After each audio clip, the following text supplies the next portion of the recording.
Hi friends, எல்லோரும் எப்படி இருக்கீங்க? நல்லா இருக்கீங்க நம்புகிறேன். இன்றைக்கி நாம் இருமல் சளியை போக்கக்கூடிய தூதுவளை ரசம் உடம்புக்கு ரொம்பவே நல்லது. வாங்க ஈஸியாக பண்ணலாம். ஒரு உரல் எடுத்துக்கோங்க. இதில் 3/4 டீஸ்பூன் அளவுக்கு சீரகம் ஆட் பண்ணிக்கோங்க.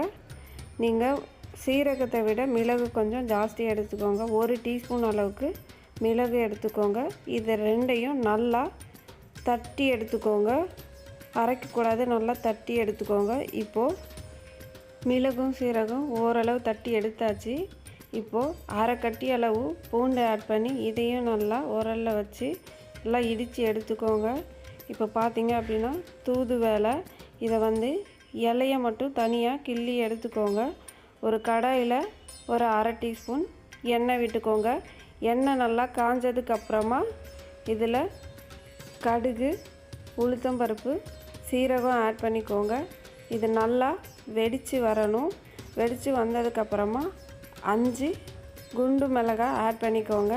ஆட் பண்ணி நல்லா வதக்கி விடுங்க எண்ணெயிலே. இப்போது ஆல்ரெடி நாம் கிள்ளி வச்சுருக்கிற தூதுவளை கீரையை நல்லா 4 கழுவு கழுவிட்டு அதையும் இதோட ஆட் பண்ணி வதக்கி விட்டுக்கோங்க. இப்போது கீரை நமக்கு ஓரளவுக்கு நல்லா வதங்கி வந்துடுச்சு. இந்த ஸ்டேஜில் 2 தக்காளியை நல்லா பிழிஞ்சு விட்டுக்கோங்க. நாம் பிழிஞ்சு விட்ட தக்காளி நல்லா அந்த எண்ணெயிலே ஓரளவுக்கு வதங்கணும். அந்த அளவுக்கு நல்லா வதக்கி எடுத்துக்கோங்க. சப்போஸ் உங்களுக்கு ரசத்தோட குவான்டிட்டி இன்னும் அதிகமாக வேணும் அப்படின்னா நீங்கள் இன்னும் ஒரு தக்காளி கூட ஆட் பண்ணிக்கலாம். இந்த ஸ்டேஜில் நாம் அரை எலுமிச்சம்பழ சைஸ் புளியை நல்லா கரைச்சி அந்த தண்ணியும் இதோட மிக்ஸ் பண்ணிக்கோங்க. இப்போது நாம் ஆல்ரெடி இடித்து வச்சுருக்கோம் இல்லைங்களா, மிளகு, சீரகம், பூண்டு, அதையும் இந்த ரசத்தோடு ஆட் பண்ணிக்கோங்க.